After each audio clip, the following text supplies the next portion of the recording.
मैंने दादा को पूछा कि आप भी तो मिडिल ऑर्डर आप कर सकते हो, तो मैं आपकी जगह खेल लूंगा, आप ओपनिंग कर लो। इन्होंने कहा मैं कैप्टन हूँ, जहाँ मेरा दिल करे वहाँ खेल। मैंने लक्ष्मण से सलाह ली, इन्होंने कहा मैंने ओपनिंग की है, तू बिल्कुल मत करना, तेरा कैरियर खत्म हो जाएगा, तेरे को वापस मौका मुश्किल मिलेगा।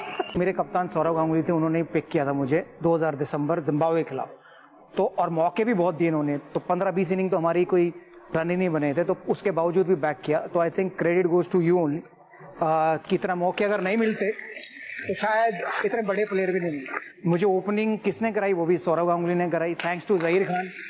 तो मैं गालियां देता था इन्हें मुझे क्यों ओपनर बनवा दिया, लेकिन शायद आज दोनों का धन्यवाद भी दूंगा इस प्लेटफॉर्म पे कि अगर मैं ओपनिंग नहीं करता तो शायद इतने रन नहीं बना पाता। तो दादा ने मुझे टेस्ट मैच में भी ओपनिंग करने को बोला। मैं वनडे में काफी कर चुका था। जब हम लोग इंग्लैंड पहुंचे तो दादा ने मुझे बोला कि टेस्ट मैचेस में तूने डेब्यू में 100 बनाया, साउथ अफ्रीका में, इंडिया में मिडिल ऑर्डर में रन बनाए, बट यहाँ मौका नहीं मिलेगा मिडिल ऑर्डर में खेलने का, क्योंकि लक्ष्मण वापस आ गए थे, Rahul Dravid, Sachin Tendulkar, Sourav Ganguly, Laxman, 4 middle order batsman थे, तो मुझे बाहर बैठना पड़ेगा। तो उन्होंने कहा तू ओपनिंग कर ले। तो मैंने दादा को पूछा कि आप भी तो मिडिल ऑर्डर आप कर सकते हो, तो मैं आपकी जगह खेल लूंगा, आप ओपनिंग कर लो। इन्होंने कहा मैं कैप्टन हूँ, जहाँ मेरा दिल करे वहाँ खेल।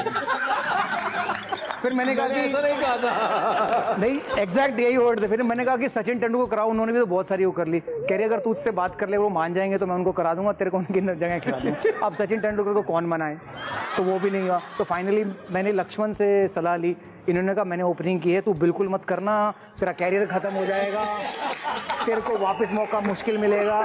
तो इनकी भी राय मैंने ली। फिर मैंने दादा से कहा कि अगर मुझे मिडिल ऑर्डर में वापस मौका मिलेगा, अगर मैं एज ओपनर फेल हुआ तो मैं ओपनिंग करूंगा। तो दादा ने कहा ठीक है। मैं कहा दादा आप लिख के दो। तो दादा से मैंने पेपर पे लिखवाया। उसके बाद ऐसी नौबत आई नहीं कि मुझे मिडिल ऑर्डर में दोबारा मौका मिले। ओपनर हम ये सोचते थे कि जो नया बॉल छोड़ेगा ऑफ स्टंप के बाहर, छोड़ेगा बॉल को पुराना करेगा, जिससे कि 3 नंबर, 4 नंबर, 5 नंबर जो हम खुशकिस्मत वाले थे उनको आसान हो जाए। लेकिन आपने ओपनिंग अलग तरीके से की, मार के बॉल को पुराना किया।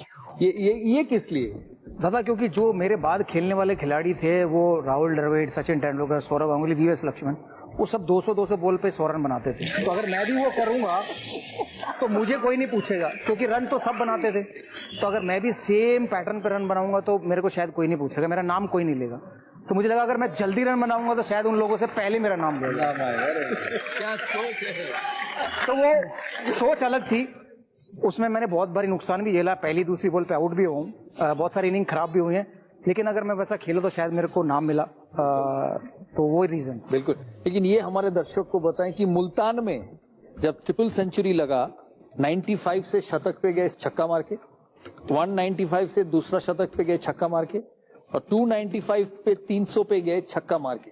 और छक्का मार के जब फील्ड था long off, long on, deep mid wicket, deep square leg, Saqlain Mushtaq को। ये क्यों सिंगल खेल के क्यों नहीं 100 या 100? अगर सिंगल लेता तो 6 बॉलें खेलनी पड़ती, 6 बार आउट होने के चांसेस है। तो लेकिन छक्का मारने के लिए एक ही बॉल चाहिए और 6 रन मिलते हैं, तो चांस भी एक ही बार। बट आप जब 295 पे पहुंच जाते हो तो आपको विकेट भी मालूम है, बॉलर भी मालूम है कैसा होगा, तो आपको कॉन्फिडेंस इतना होता है एज अ बैट्समैन कि मैं जो चाहे कर सकता हूँ। और 100-120 तक मैंने 6 या 7 छक्के मारे थे। उसका तेंदुलकर ने आके बंद करवा दिया। मतलब उन्होंने बोला अगर अब की बार तूने छक्का मारा ना तो मैं तुझे बैट से मारूंगा।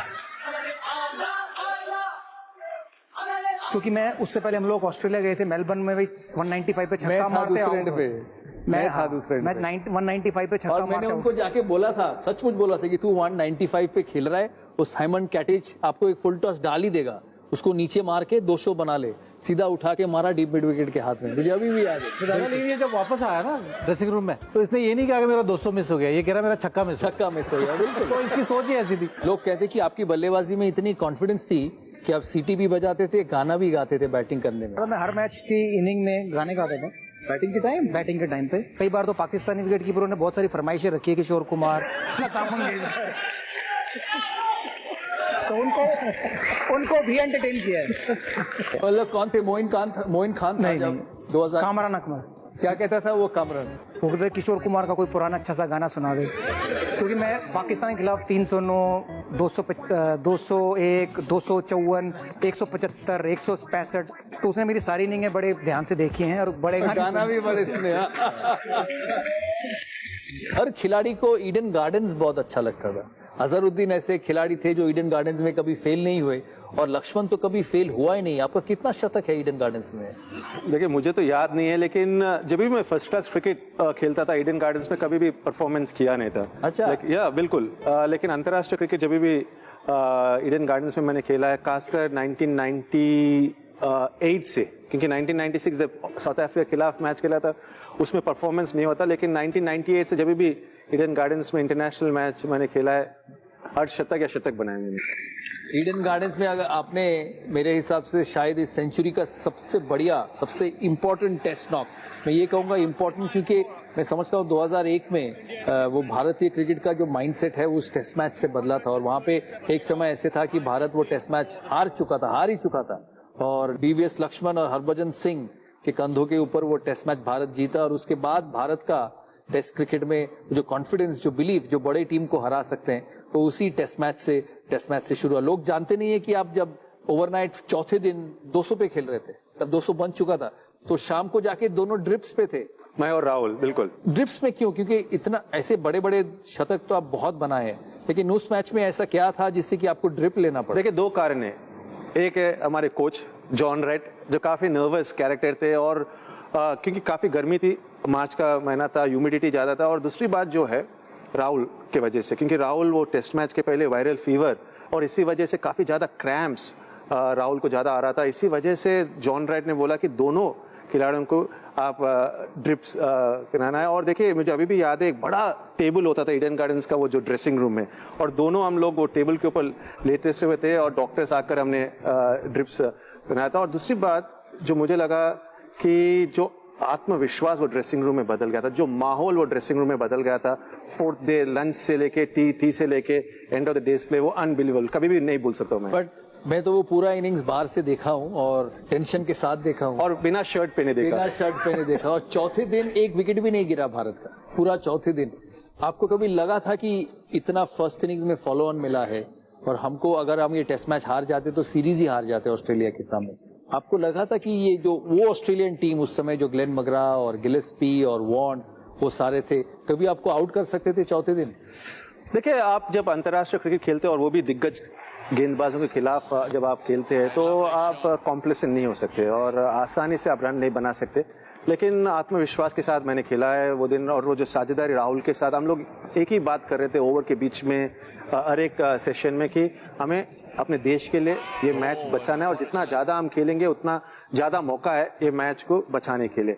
और एक बार जानने के बाद जरूर वो पॉजिटिविटी और वो कॉन्फिडेंस था कि बड़ा स्कोर मैं खड़ा कर सकता हूँ, क्योंकि वो टेस्ट मैच के पहले मैंने 300 बनाया था रणजी ट्रॉफी में कर्नाटक के अगेंस्ट हैदराबाद के लिए, और 200 बनाया था मैंने वेस्ट जोन के अगेंस्ट। तो अच्छे फॉर्म में था और बड़े शतक बनाने की वो आदत सी बन गई थी। आपके करियर अगर सब उठा के देखें तो आप खेलते थे कभी 5 कभी 6 नंबर पे, और हमेशा ऐसा होता था कि जो गेम चेंजिंग इनिंग्स होते थे वो आपके बल्ले से आता। जो बहुत सारे टेस्ट मैचेस, वो तो नाम बताने की जरूरत नहीं है क्योंकि लोग जानते हैं। ये क्या माइंडसेट हो सकता है जब आपको पता है पर्थ में हुआ है, डरबन में हुआ है, ईडन गार्डन्स में हुआ है, एडिलेड में हुआ है 2003 में, जब हम 70 पे 4 थे और वहां पे फिर आपने 170 बनाया और राहुल द्रविड़ ने 200 बनाई। ये कमाल का माइंडसेट होता है। तो कॉन्फिडेंस तो ठीक है, हर इंसान में इस लेवल पे जब खेलते हैं कॉन्फिडेंस होता है, वो सोचते हैं कि इस लेवल पे बना सकता हूं, लेकिन कॉन्फिडेंस रहना और उसको बनाना कंसिस्टेंटली, वो उसका क्या बात है, वो खासियत है जो हमारे दर्शक, जो खिलाड़ी लोग ये प्रोग्राम देखेंगे, प्रेशर में ऐसे कंसिस्टेंटली बनाने का क्या राज है? 1983 जब वर्ल्ड कप जीते थे, उस समय से मेरा सपना था कि इंडियन टीम के लिए, अपने देश के लिए मैं मैचेस जीता हूं, और उस सिचुएशन में जीता हूं जहां पे दबाव टीम के ऊपर है और मेरे ऊपर है। The best comes out of me whenever I am in that situation. और एक बात जो मेरे जहन में हमेशा रहा है, जब मैं दबाव में हूं, मैं उस सिचुएशन के बारे में ज्यादा नहीं सोचूंगा, खुद के ऊपर मैं विश्वास जताऊंगा और मेरा नेचुरल गेम खेलूंगा। क्योंकि अक्सर हमने देखा है कि जब दबाव में है आप फंसकर खेलते हैं, आप वो दबाव सोखने की मानसिकता के साथ नहीं खेलते। तो माइंडसेट कभी ऐसा सोच आया नहीं कभी? दादा गलत जवाब है, 12 पॉइंट मिलेंगे, मैं सही आंसर दूं। लक्ष्मण किसी को नहीं पता होगा बहुत कम कि साईं बाबा के बहुत बड़े भक्त हैं। हर एक बड़े स्कोर बनाने से पहले ये शिरडी गए हैं दर्शन करने, तो इनका कोई हाथ नहीं है, साईं बाबा का है। और दर्शन जो मेरे को शिरडी में सही तरीके से दिलाते थे वो हमारे जहीर खान साहब थे, क्योंकि जहीर खान जो है श्रीरामपुर से है और श्रीरामपुर सिर्फ 30 शिरडी बिल्कुल बहुत नजदीक है वहां से। दूर है तो शिरडी से। पहले बार जब लक्ष्मण गए थे उधर, इन्होंने रिक्वेस्ट की थी मुझे कि प्लीज तू किसी को जानता है उधर कुछ करा दे, क्योंकि अदरवाइज बहुत ज्यादा भीड़ होती है उधर। तो दादा देखा, क्रेडिट सिर्फ लक्ष्मण को नहीं है, उनका नाम जो दर्शक ये प्रोग्राम देख रहे हैं उनका नाम है वेंगीपुरप्पू वेंकटसाई लक्ष्मण, VVS, जो हम बाद में वेरी वेरी स्पेशल कर चुके हैं, क्योंकि खिलाड़ी तो वेरी वेरी स्पेशल तो है, उनके साथ इंसान भी वेरी वेरी स्पेशल है। तो उसी से ये साई क्या साई बाबा से। जी हाँ बिल्कुल। वेंकट इज वेंकटेश्वर स्वामी इन तिरुपति और साई जो है साई बाबा शमशेर जी। मुझे एक चीज बताइए, वो जो टेस्ट मैच था ईडन गार्डन्स में, जब हमारे पास ना कुंबले था ना श्रीनाथ था, और आपका दूसरा टेस्ट था कमबैक, आपने पहला खेला 98 में शारजा में वनडे खेले, पहले तब 17 साल के थे जी, 17 इयर्स। उसके बाद उस सीरीज में कमबैक करने आए और उस ऑस्ट्रेलिया के सामने, और आपके साथ और एक बड़े ऑफ स्पिनर है जो भारत के लिए पिछले 10 साल में वर्ल्ड हिस्ट्री में क्रिकेट में सबसे ज्यादा विकेट लिए हैं, 560 और विकेट्स पिछले 10 साल में विकेट लिए हैं। उस टेस्ट मैच के बारे में आप बताएं, यंग थे, नया था, और ऐसे एक टीम के सामने आप खेल रहे थे जो उस समय सबसे मजबूत टीम था। दादा कुछ ज्यादा सोचा नहीं था कि ये था कि लाइफ डिपेंडेंट थी उस टेस्ट मैच पे मेरी भी, क्योंकि वो सीरीज से पहले मैं ड्रॉप था क्योंकि NCA से मुझे बाहर निकाल दिया गया। और आज इस मंच पे मैं सबको बताना चाहूंगा कि अगर ये शख्स सौरव गांगुली मेरे उस टाइम कप्तान नहीं होते तो शायद मैं आज कनाडा में होता या कहीं और होता, काम कर रहा होता।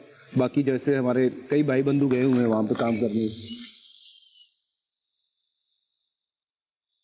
थैंक यू सौरभ भाई for supporting me through out my career. और उस मैच में मेरे पास ज़्यादा ऑप्शन नहीं थी, क्योंकि अगर मैं विकेट नहीं लेता तो हो सकता मेरी वो लास्ट सीरीज हो जाती। और जब कलकत्ता आया हूँ खाली नहीं गया हूँ, और कुछ तो यहाँ पे वो आप सबका प्यार है, कुछ काली माँ का आशीर्वाद है कि जब मैं यहाँ पे आया हूँ ईडन गार्डन ने मुझे हमेशा झोली भर के वापस भेजा, और मैं पहला हिंदुस्तानी यहाँ पे बना जिसने हैट्रिक ली हो।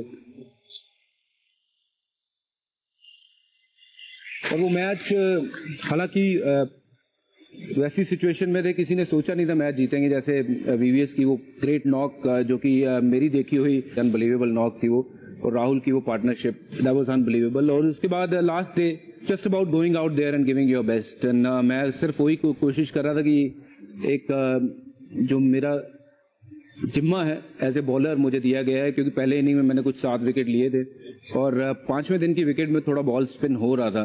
तो ये एक जगह पे बॉल डालने के लिए मुझे, जैसे आपने बोला था, और फील्ड सेट जो आपने की थी, तो आई फील कुछ ना कुछ मेरे साथ वो पावर चल रही थी जो मेरे से वो काम करवा रही थी। आई डोंट थिंक कि मैं अपने आप कुछ कर रहा था। एक्चुअली आपके अलावा शायद हमारे यहाँ इतने किसी ने अंडर-19 वर्ल्ड कप नहीं खेला है। VVS ने भी नहीं खेला, सहवाग ने खेला है, बज्जू खेला है। हम कभी हम तीनों एक साथ खेले थे दादा, 98 का वर्ल्ड कप था, हम तीनों एक साथ खेले, 6 मैच थे, 5 बार इन्होंने मुझे रन आउट कराया। 6 में 5 बारी। कैसे रन आउट? Yes no. आप तो मिडिल ऑर्डर में खेलते? हाँ, मैं नंबर 4 पे खेलता था, नंबर 3 पे खेलते थे। अच्छा, तो बज्जू भी वो वर्ल्ड कप खेला 98? हम लोग एक वर्ल्ड कप खेले, ये 3-4 वर्ल्ड कप खेले, तो फर्क इतना ही था। ये कहते थे कि यूपी से 3-4 खेल लेते थे। हाँ, यूपी से मैंने कह रहा है, तो उम्र ठीक है, लेकिन बाकी यूपी को एक अलाउड है एडिशनल खेलना। यूपी को अलाउड है। यूपी को अलाउड है।